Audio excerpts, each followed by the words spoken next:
Ladies and gentlemen, I am chatting with Adam Partridge, auctioneer, valuer, all these wonderful things. But hello, Adam, how you doing? Well, I'm fine today. I'm enjoying the hot weather here in England. Now, there is something that I didn't realise, but I'm quite surprised I'm not talking to you as a musician. I'm talking to you as an auctioneer, because you had quite a grounding in music to start off with, didn't you? Yeah, I could have made it, I suppose. That was my parents' occupation. They were both professional violinists, and I grew up thinking that everyone played the violin. And then when I got to school, I realised that I was quite good.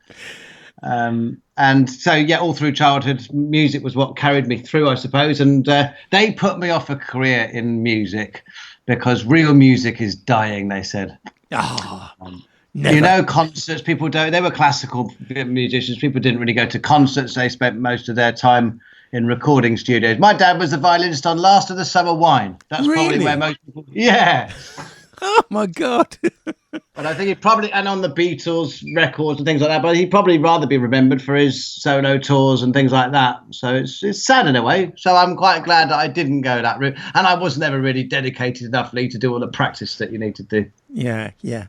But you do still, one of your specialities is musical instruments, I understand.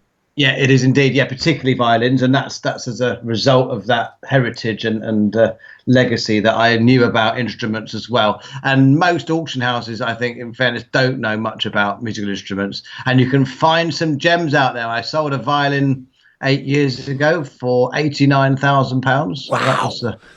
Yeah. Gosh, you wouldn't believe it, would you? I mean, that's an awesome amount. Treasure out there everywhere, Lee. We're just hunting it every day, and some days are more successful than others. Now, you studied the classics at Oxford and then became a porter at an auction house. Correct. I didn't finish my course, Lee. Right.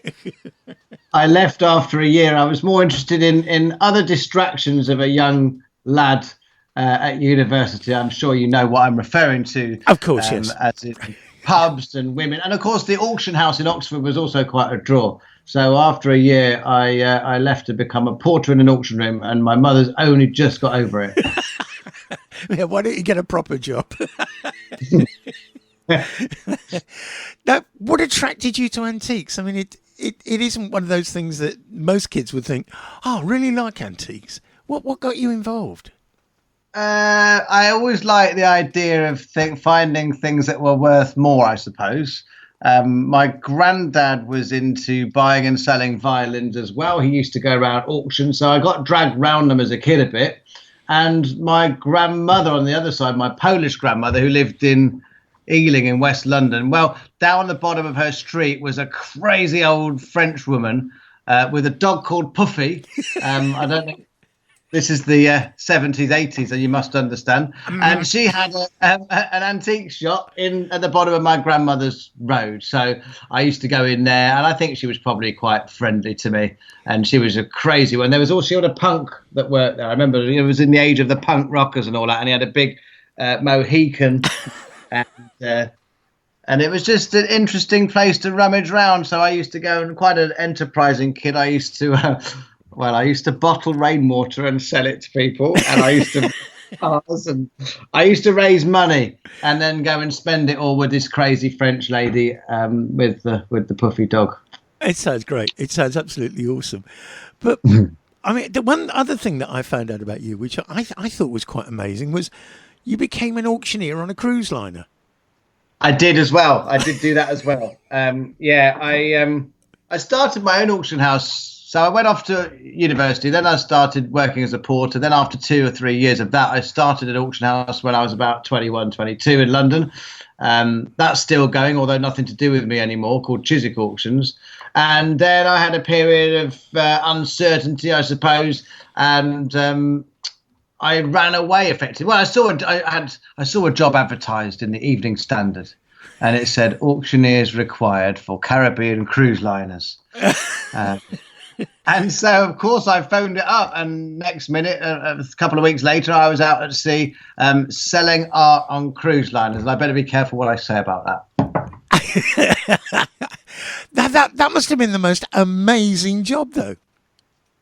Yeah, it was pretty cool. in that I only had to work in the evenings and I only had to do one auction a week, and the rest of the time was my day on a different Caribbean island. So I got to know the region quite well, and as a result, I've ended up investing or building my own house in Dominica, which is my favourite of all the islands, and I'm going out there in a couple of weeks. Oh, lovely. Oh, lovely. Enjoy. I'm sure you will. Thank you.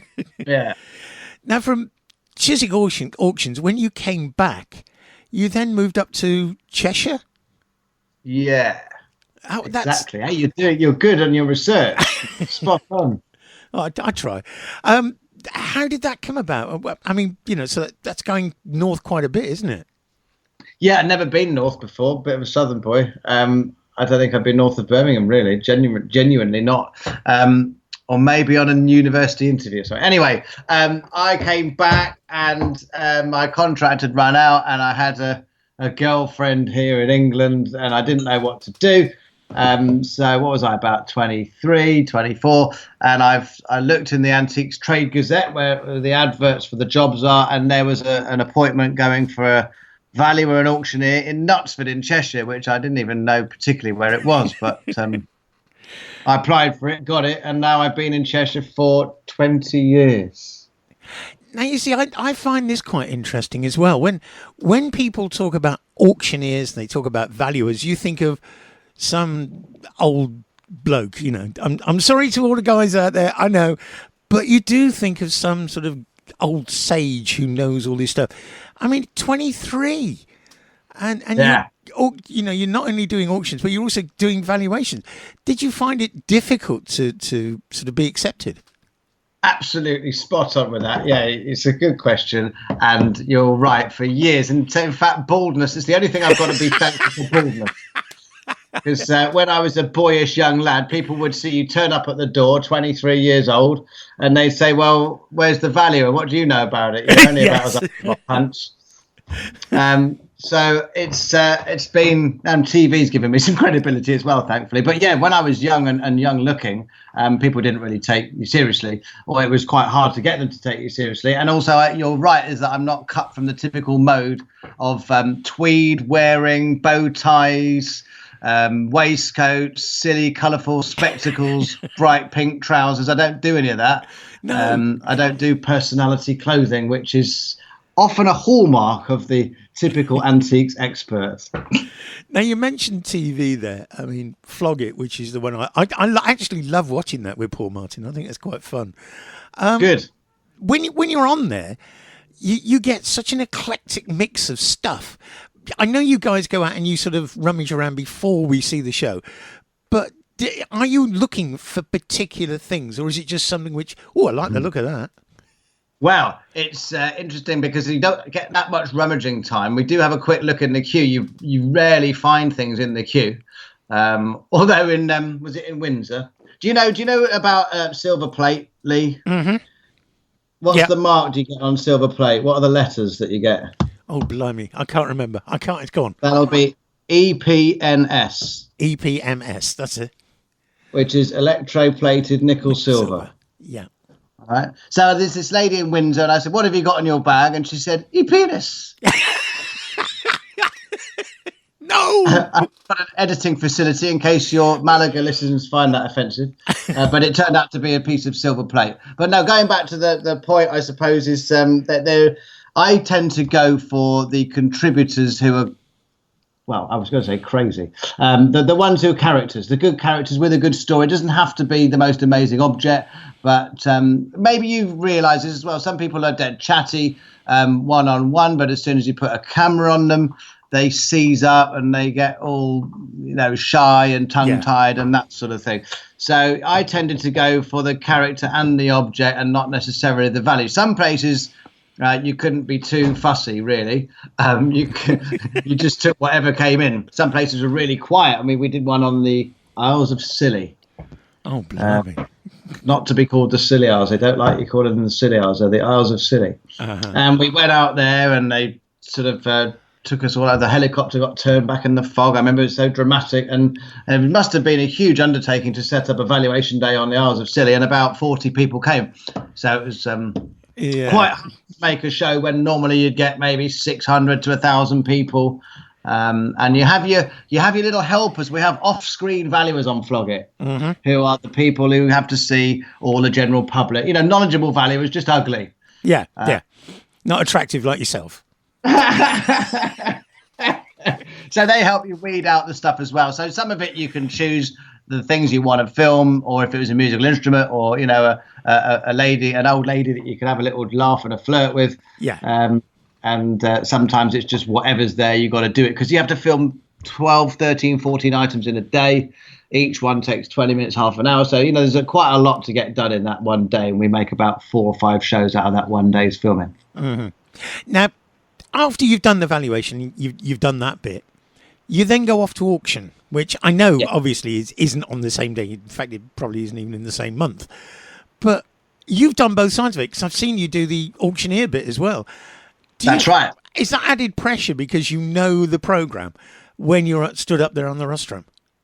I think it just makes most of us show off a bit more, really. I don't think there's not much added pressure, really. I suppose, of course, you want to be seen to be doing well.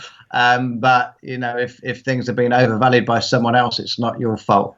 Yeah, you can only go with what they've said, and that's it. Exactly. Exactly. It's more embarrassing when you value something for 80 quid and it makes 10,000 or something, which doesn't happen very often. No, I remember undervaluing some dinky toys once. I think one of the off-screen valuers told me they were common and worth 100 quid. So I reeled out the same line. They're quite common, worth 100 quid. And they made about 1,200 quid. And of course, then you get the tweets and the phone calls and, you don't know much about that, do you? So that's the great British public like to knock you when you're down sometimes, don't they? Oh, yeah, but of course, you've always got to come back that, the collectors must be interested in this one then. Well, exactly. Yeah. Well, what a great result. Do you ever have that horrible thing where you have to say to somebody, look, I know you spent $1,000 buying this, at an auction, but in actual fact, it's not worth that? Most days of my life, I have to disappoint people. Yeah, because the market in most things, traditional things, is not very strong.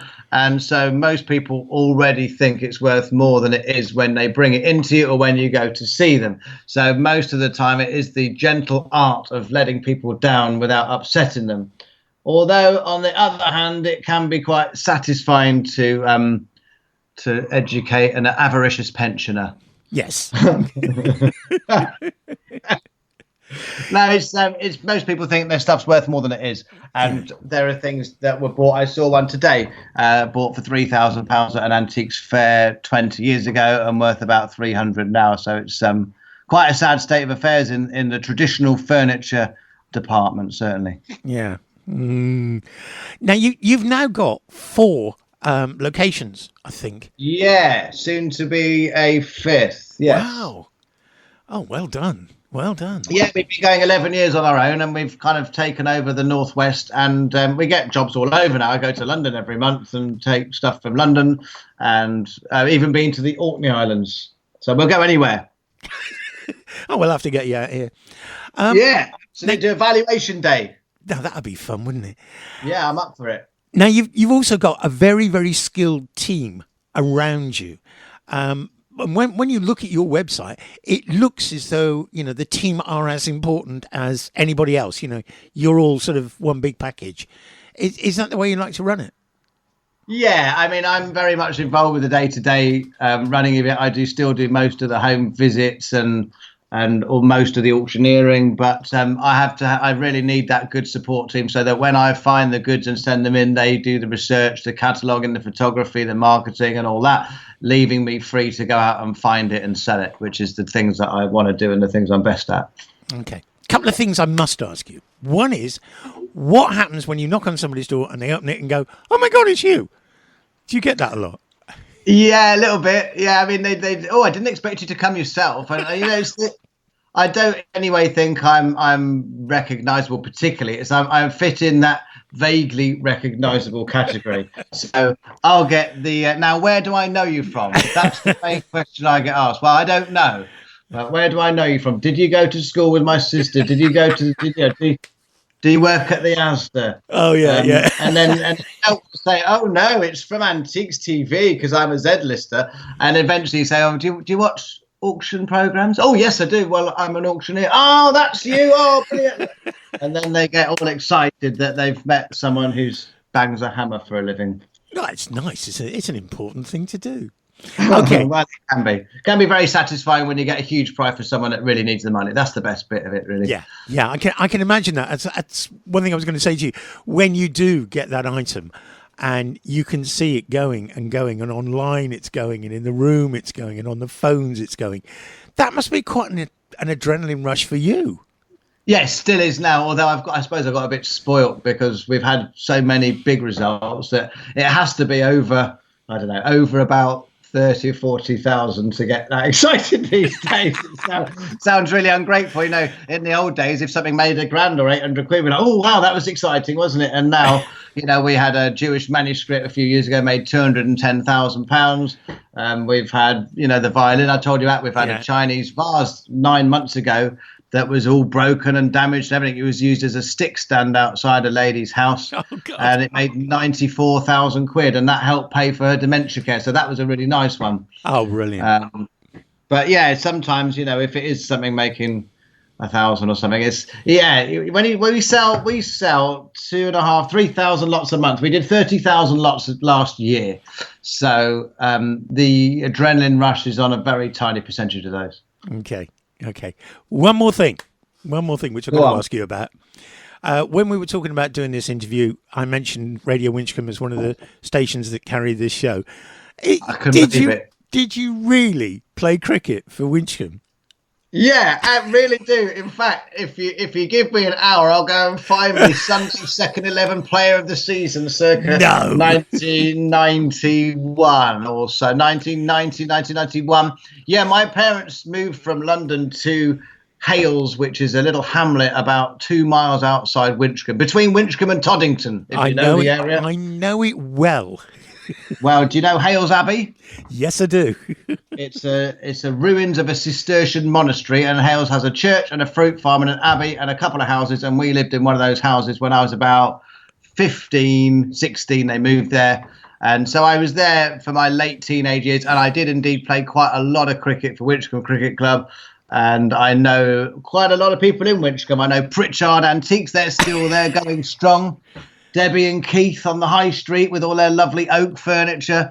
I've still got friends and family. My sister lives in Bishop's Cleeve, which is just down the road, as I'm sure you probably know. Yeah. So I'm well connected with Winchcombe. I couldn't believe it when you messaged me and you said, this is broadcast on Radio Winchcombe. I thought, I'm your man for the job. And I also worked at a racing stables there for a lovely Irish man called Billy Grassick, who sadly died about 3 or 4 months ago. And I'm still friends with his son there, who trains racehorses on Cleeve Hill. So, yes, I'm very much associated with Winchcombe. Good afternoon, morning or evening to the listeners of Radio Winchcombe, wherever you might be listening to this. Oh, that's fantastic. That really is fantastic. Oh, brilliant. Thank you so much for chatting with me and for giving us this time. I really enjoyed it, Lee. Thank you for your excellent interview style of questioning. It's all right. It's a pleasure, honestly. Hopefully we'll stay in touch. I'll let you know if I'm coming out with the Valuation Day. You're on, definitely. Right.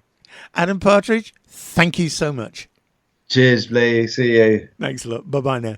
Bye.